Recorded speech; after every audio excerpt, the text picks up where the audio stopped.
금다육이 키우는 금키. 럭키들 안녕. 금다육이 키우는 금키입니다. 와, 럭키들이라고 제가 처음 불러봅니다. 구독자 애칭 이벤트 마감했습니다. 아마도 이 영상이 구독자 애칭 이벤트 당첨 영상 후에 올라갈 것 같아요. 아직 당첨 영상은 안 찍었는데 제가 구독자 애칭은 선정을 했기 때문에 여러분들 처음으로 불러봤습니다. 럭키들 안녕. 반갑습니다. 오늘요, 제가 밭을 정리를 했잖아요. 지금 아쉽게도 바닥까지 제가 찍을 수가 없어가지고 제 모습만 보여드리고 있는데, 제가 약 처리를 했던 아가들 여기 막 엄청 많아요. 근데 이 친구들을 지금 계속 말씀드리고 있는데, 저희 키핑장 이사 가요. 멀리 가는 거 아니고 바로 옆에 금실이 이사를 가서 같이 원래 다이에 고정이 된 나무 판이었거든요. 틀만 이렇게 세운 판이었는데 들고 이동할 수 있는 작은 박스에다가 심을 거예요. 왜냐면 또 뽑아야 되니까, 이사하려면. 그래서 저희 입주하면 사장님이 입고지판으로 쓰라고 한 다이에, 뭐라고 설명해야 되나, 반 다이에 4분의 1 정도 되는 입고지판 나무 박스를 주셨거든요. 그거 안 쓰던 거에다가 흙을 채웠어요. 근데 제가 계속 핑크 장갑님 흙으로 그 상토 안 쓰시는 피트모스로 된 배합토를 바꾼다고 했었잖아요. 근데 사실은 이거 뭐 비교 분석해보려고 했던 건 아닌데, 핑크 장갑 선생님이 추석 연휴 끝나고서 이제 대용량으로 흙을 준비해 주신다고 했었어요. 근데 지금 추석 연휴 전인데 제가 이걸 오늘 심고 싶어가지고 애들이 너무 불쌍한 거예요. 이게 연휴 때 제가 스케줄이 있어가지고 못 올 것 같은데 그동안 계속 이렇게 헐벗게 뿌리 이렇게 나오게 있을 수가 없어서 심어야 되는데 흙이 모자라가지고 입고지 박스 하나는 그 흙으로 채우고 하나는 원래 밭흙 하고 남았던 흙으로 채웠어요. 그래서 두 흙에 심은 아이들이 어떻게 다르게 자라는지 한번 비교를 해보려고 합니다. 아하하. 그래서 나중에 그러면 어떻게 이게 다른지 좀 제가 보고 말씀을 드리기에도 좋을 것 같아가지고 여기다 이제 심으면서 오늘 수다를 한번 떨어볼게요. 금다육이 키우는 금키. 여러분, 저 금키여가지고 금가위 샀어요. 제가 금다육이의 금은 비단금이라고 말씀드렸죠. 이거 사실은 딱 보시면 아시겠지만 이거 수예용 가위예요. 제가 말씀드렸죠? 비단 직조 기술에서 왔다고 했잖아요. 비단금. 너무 예뻐가지고 샀는데 이게 뿔이 잘 잘리더라고요. 이게 밑에가 잘 안 보여가지고 어떻게 해야 될지 모르겠지만 제 얼굴 보셔도 괜찮으시죠? 제가 이제 심으면서 해볼게요. 오늘은 무슨 수다를 떨어볼까요? 어떤 수다가 좋을까? 일단 하나씩 심으면서 얘기를 해볼게요. 제가 대충 뿌리 정리는 이틀 전에 좀 자르고 갔어요. 근데 이제 보고서 뿌리가 이제 죽은 뿌리 같다, 그냥 새로 내리는 게 좋을 것 같아서 더 자르는 게 좋을 것 같다 싶으면 조금씩 더 자를게요. 조용한 타이밍이었었는데 지금 다시 팬이 돌기 시작했어요. 저 그거 궁금해요. 여러분은, 저 이게 늘 어려웠는데, 능력 있는데 못된 사람, 능력 없는데 착한 사람, 당신은 누구와 일하고 싶습니까? 이거 되게 어려운 질문이죠. 저도 그걸 되게 모르겠어요. 능력 있고 좋은 사람이랑 일하는 게 제일 좋죠. 근데 그게 사람이 모든 걸 갖출 수가 없다고, 그런 사람을 만나는 게 되게 어려운 일인가 봐요.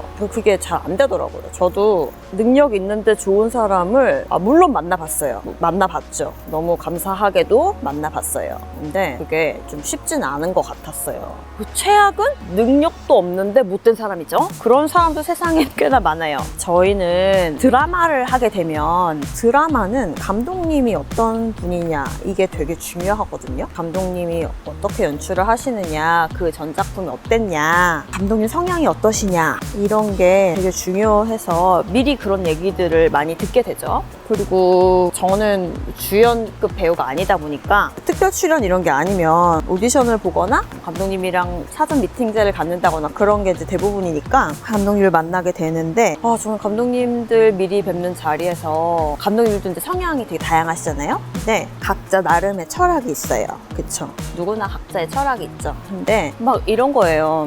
예를 들어서 이 배우를 되게 당황하게 만들고 기분을 나쁘게 만들어서 그럴 때 인간의 본성이 나온다라고 생각하는 감독님들이 있어요. 그래서 굉장히 사람한테, 제가 생각할 때는 사람한테 지켜야 할 기본적인 예의 같은 것을 무시하고 일부러 이 사람을 조금 모욕감을 느끼게 만든다거나 당황스럽게 만들어서 그럴 때 이 사람이 어떻게 행동하는지 내가 한번 보리, 이런 식으로 일부러 그렇게 대우를 하는 분들이 있거든요. 근데 저는 그런 분들하고는 잘 안 맞아요. 없었어요. 그러니까 연이 안 됐던 것 같아요.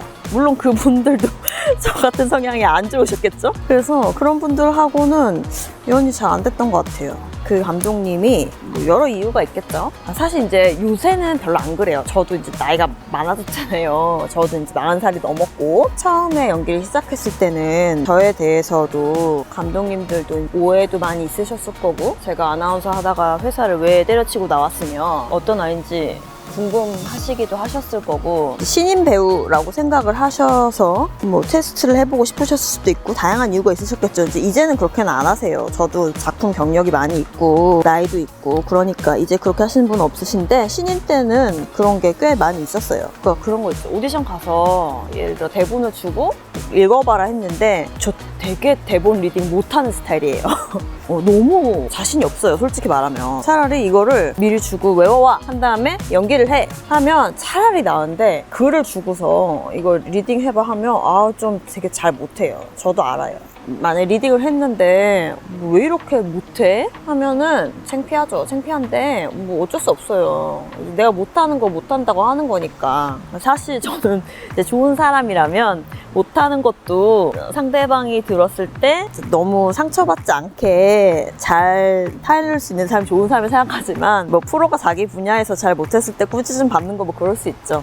근데 그런 거 말고 내 연기와 상관없는 다른 인격적인 모독으로 되게 기분 나쁘게 하는 사람들이 있거든요. 신인 때는 그런 일이 되게 많았어요. 예를 들어서 저랑 같이 연기를 한 다른 배우 선배들이 어떤 사생활에 이슈가 될 만한 어떤 사건이 있었다고 쳐봐요. 그러면 제가 그분들과 같이 연기를 했기 때문에 너도 그런 문제가 있는 사람일 거다 이런 말도 안 되는 논리를 막 펼치는 거예요. 더군다나 그게 사회적으로 무리를 빚는 그런 사생활도 아니고 나한테는 너무나 소중하고 고마운 선배님들이었는데 예를 들어서 뭐 이혼을 하신 분들이라거나 예전에 어떤 뭐 스캔들이 있었다거나 이런 걸로 얘기를 하면서 너도 그런 사람들이랑 연기했으니까 너도 똑같은 뭐 X잖아 막 이런 식으로 표현하는 거 있잖아요. 그런 거를 제가 20대 때는 어떻게 반응을 해야 되는지 몰라서 그냥 막 화가 나는데 듣고 있었어요. 근데 어느 날부턴가 되게 화가 나더라고요. 이게 그러니까 오디션 자리, 미팅 자리에서 이거를 어떻게 생각을 해봐도 전혀 내가 이 작품에 캐스팅 되기 위해서 혹은 앞으로 내가 이 작품에서 만약에 연기를 하게 됐다라고 쳤을 때 어떤 측면에서 이런 대화가 필요한지를 전혀 이해할 수가 없었어요. 그래서 안 참기로 했어요. 다시는 안 보면 되지 뭐. 왜 저런 모욕을 내가 듣고 있어야 돼? 라는 생각으로 안 참기로 했어요. 금달기 키우는 금키. 한 번은 제가 기억하는 최악의 오디션이 있었는데 그분은 좀 유별나기로 소문은 좀 나 있던 분이었는데 오디션을 딱 갔는데 저를 처음 보자마자 회사에서 이제 프로필이라는 걸 만들어서 가지고 가요. 제가 출연했던 방송 목록이나 뭐 제 나이, 전공 이런 거까지 정리되어 있는 이력서 같은 거예요. 방송 프로필 같은 거. 그거를 정리를 해서 딱 가지고 가서 감독님한테 드리고 매니저들은 보통 나가요. 배우랑 감독이랑만 있고 그때 이제 조 감독님이 옆에 계셨어요. 완전 연기 경력이 없는 신인 배우들은 따로 오디션 자리가 있었고 이렇게 감독님이랑 미팅을 하는 사람들은 경력이 있는 기존 연기자들만 따로 만나는 자리였거든요. 제가 그때 완전 연기 초보는 아니었고 몇 작품을 한 이유였었고 그렇게 따로 부른 자리였기 때문에 아마 분명히 저에 대한 정보가 아예 없지 않으셨을 거예요. 근데 제 프로필을 보시고 저를 보시더니 뭐야 아나운서 출신이야? 하더니 프로필을 이렇게 확 책상에 던지면서 아나운서 출신인 줄 알았으면 안 불렀지? 이러시는 거예요. 그래서 또 그런 사람이구나. 너무 그런 모욕적인 걸 당하고 있기 싫은 거예요. 왜냐면 일부러 그러는 거를 제가 파악을 했을 때였어요. 그때는 진짜 내가 싫어서 그러는 게 아니라 그냥 내가 어떻게 나오는지 보려고 그런다는 걸 제가 알았거든요. 그래서 제가 딱 가방을 들고 일어났어요. 그랬더니 이제 그 감독님이 이것 봐 내가 이럴 줄 알았어. 이렇게 뭐라 그랬지? 뭐 자존심 세가지고 이렇게 튕겨 나갈 줄 알았다니까? 막 이러시는 거예요. 그래서 제가 감독님이나 저나 프로지 않나요? 나랑 같이 일할 사람 아닐 사람 딱 보면 알지 않나요? 감독님도 지금 많이 피곤하실 텐데 같이 일하지 않을 사람이랑 시간 보내는 거 힘드실 것 같은데 저 그만 일하나 보겠습니다 라고 했더니 나를 빤히 보더니 앉아 하면서 저를 이제 좀 달래시더라고요. 그래서 앉았어요. 이제 실내였는데 담배를 막 면전에서 막 태우셨어요. 태우시면서 밥은 먹었냐? 그래서 네, 감독님 드셨어요? 했더니 조 감독이 밥을 안 줘서 밥을 못 드셨대요. 근데 정말 이렇게 말하기 싫은데 정말 드라마 팀은 약간 감독님이 좀 약간 되게 절대적인 권력이 있어요. 조 감독님은 방송국 PD로 입사를 해서 어떤 연차가 쌓여서 입봉이라는 걸 해서 내가 메인 감독이 되기 전까지는 이제 조연출을 하면서 메인 감독님들 밑에서 일을 배우시는 거거든요. 그래서 이제 조연출일 때는 무조건 메인 감독님들이 하는 지시에 잘 따라야 해요. 그래서 조 감독이 나한테 밥을 안 줘서 밥을 못 먹었다는 거는 정말 말하자면 정말 삐 소리예요. 근데 옆에 이제 조 감독님이 되게 좀 가여운 얼굴로 이렇게 계셔가지고 제가 조 감독님은 그렇게 생각 안 하실 것 같아요 라고 말을 했어요. 그랬더니 내가 보통 아닐 것 같았어 막 이러면서 저랑 약간 기싸움을 하려고 하는데 뭔가 좀 표정에서 그걸 좀 기분 좋아하시는 것 같은 느낌이 있었어요. 뭐 이제 말끝마다 좀 시비가 있으셨고 이런저런 얘기를 하고 뭐 이렇게 대화가 계속 겉돌고 연기에 대한 얘기 별로 없었어요. 그러시다가 저한테 여행을 좀 다녀봤냐고 물으셔서 제가 네, 저 여행하는 거 좋아했고 대학교 때 여행을 많이 다녔다라고 했더니 어떤 나라를 갔을 때 좋았냐라고 물으셨어요. 그래서 제가 대학교 3학년 때 캐나다에서 어학연수를 몇 개월 했는데 이제 제가 홈스테이를 했었는데 그때 저보다 5살 많은 일본인 언니가 룸메이트는 아니고 그러니까 홈메이트라고 해야 되나요? 같이 지냈는데 그분이랑 같이 뉴욕 여행을 갔었어요. 근데 그게 제 인생에서 처음으로 패키지 투어가 아닌 내가 직접 계획을 짜서 간 여행이었고 외국인이랑 한 첫 여행이었고 그 둘 다 영어가 되게 부족해가지고 뭔가 느끼는 거를 다 표현할 수도 없고 둘이 다 공감하지도 못하지만 뭔가 말로 다 표현하지 않지만 다 느껴지고 뭔가 저한테는 되게 기억에 남는 여행이었어요. 그리고 그때 막 허리케인이 와가지고 처음 뉴욕에 도착하자마자 엄청 힘든 일도 있었고 제가 예약한 숙소가 막 엉망진창이어서 친구한테 되게 미안하기도 했고 진짜 많이 걷고 여러 가지 좋은 추억이 많았던 여행이었어요. 그래서 이제 그런 얘기들을 막 했는데 제 얘기를 듣더니 재수없어 이러는 거예요. 그래서 제가 너무 또 화가 나는 거예요. 그 반응이 일반적인 사람의 대화가 아니잖아요. 초면이잖아요, 우리. 아무리 감독과 배우지만 처음 만난 사람끼리 대화를 할 때 그런 식의 반응을 하지 않잖아요. 동방예의지국인데요. 본인이 물어봐서 내가 성실하게 대답했는데 재수없다니요. 그래서 내가 왜 재수없어? 저도 막 이랬어요. 왜 재수 없어? 감독님 못 가봐서? 내가 막 이랬거든요. 그랬더니 아니요? 나도 뉴욕 가봤는데? 막 이러는 거예요. 그래서 내가 그럼요. 왜 재수가 없는데요? 라고 물어봤더니 그런 식으로 미주 이런 데 갔다 온 얘기를 하면 시청자가 감동을 받을 수가 없다고 말씀을 하시는 거예요. 그래서 내가 아니 그럼 처음부터 시청자한테 감동받을 수 있는 곳으로 얘기를 하라고 말씀을 하셨어야지 저는 지금 감독님한테 얘기하고 있잖아요 라고 얘기를 했어요. 그랬더니 조 감독님을 보면서 이것 봐 한마디도 안 줘 또 막 이러시는 거예요. 그러더니 또 면전에다 대고 막 담배를 태우셨어요. 그러면서 조 감독님한테 나 오늘 지금 최승현 씨 만나서 담배 제일 많이 피는 것 같지 않아? 막 이러시는 거예요.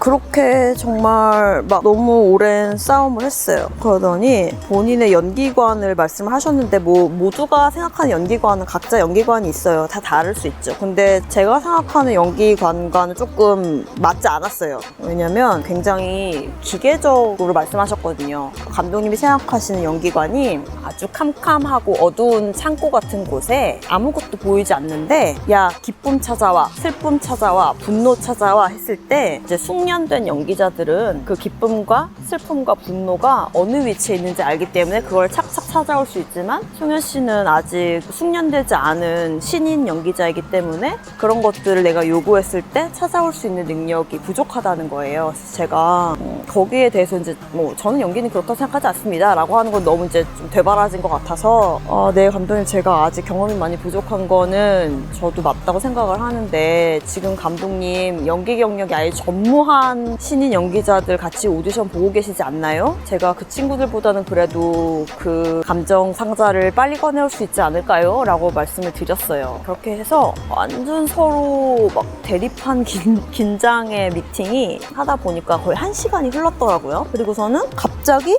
얼굴을 싹 피더니 소연 씨 고생하셨어요? 싹 웃으시더니 이제 가보래요. 그러더니 우리 다음번에 만나면 대본을 읽읍시다 하시면서 일어서가지고 문 앞까지 나와서 저를 배웅해 주시는 거예요. 그래서 저는 좀 띵 했어요. 일단 나를 좋게 보신 것 같았어요. 근데 이게 별로 기분이 안 좋은 거 있잖아요. 왜냐면은 내가 평소에 나답지 않게, 저는 한마디로 그 오디션장에서 연기를 했어요. 이 감독님의 성향이 이런 것 같고 나를 이렇게 궁지로 몰아서 어떤 애인지 보고 싶어 했는데 내가 거기서 주눅 들거나 이렇게 하지 않고 감독님이랑 뭔가 핑퐁 하면서 이런 식의 반응을 보이는 걸 원할 것 같아서 그렇게 행동을 했는데, 나는 그러는 게 너무 불편했는데 그 모습을 좋아하시고 마지막에 이제 웃으면서 보내셨다는 생각이 들어가지고, 누군가의 마음에 들었다는 거는 어쨌든 일을 하고 싶어하는 사람으로서는 좋은 일일 수 있지만 뭔가 마음이 되게 불편했어요. 금달기 키우는 금키. 집에 가는 길에 저 현장 케어해주는 좀 어린 매니저랑 갔다 왔거든요. 근데 좀 더 높은 저희 실장님이 전화를 하셔가지고, 송현 씨 하면서 이제 감독님이 저한테 못다한 말이 있어서 제 개인 번호를 알고 싶다고 하셨다는 거예요. 그래서 알려드렸으니까 혹시나 모르는 번호로 뭐 연락이 오면 받아라. 그래서 네 했는데, 이제 중간에서 뭐 약속을 잡고 하셨던 캐스팅 디렉터 분이 감독님이 송현 씨를 너무너무 마음에 들어 하셨다고, 2차 미팅이 잡힐 것 같다, 리딩을 하러 또 만나자라고 하셨대요. 그래서 내가 감독님이 제가 마음에 드셨대요 하고서 이제 복잡한 마음으로 집에 가고 있었는데 감독님이 저한테 메시지를 주셨어요. 송현 씨 오늘 미팅 너무 고생이 많으셨다. 집에 가서 잘 기억은 안 나는데 그런 거였어요. 뭐 반신욕하면서 뭐 몸 좀 풀어라, 긴장하고 뭐 힘드셨을 텐데, 이런 뉘앙스의 그거였어요. 그래서 솔직히 말씀드리면 정말로 그런 감독님들과의 미팅이 끝나고 아직 작품을 같이 할지 말지 결정이 안 난 배우한테 그렇게까지 메시지를 보내서 챙겨주시는 감독님은 없었거든요, 그때까지는. 그래서 좀 감사한 마음도 들었고, 사람을 첫인상으로 판단하면 안 되는 거니까 이 감독님이 어쩌면 뭐 어떤 가치관에 의해서 첫 만남에서는 그런 모습을 보였을 수도 있지만 어쩌면 따뜻한 사람일지도 모르겠다. 내 나름대로 이제 그런 생각을 하면서 감독님 오디션 끝나고 이런 식으로 챙겨주셨던 분은 처음이에요. 너무 감사드립니다. 감독님도 고생 많이 하셨는데요. 잘 쉬세요. 좋은 저녁 보내세요 라고 보냈어요. 그랬는데 답장이 왔는데 저한테 딱 2글자의 초성이 왔어요. 그랬는데 그 초성이 지읒 리을이었어요. 지읒 리을이요.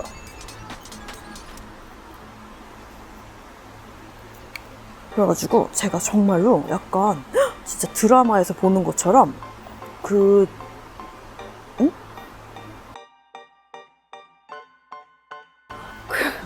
지읒 리을이라는 글자를 정말 오랫동안 손에 들고 쳐다보고 있었어요. 내가 꿈을 꾸는 것일까? 내가 모르는 다른 어떤 초성의 지읒 리을이 있었나? 다른 의미가 있기를 엄청 소망하면서 봤어요.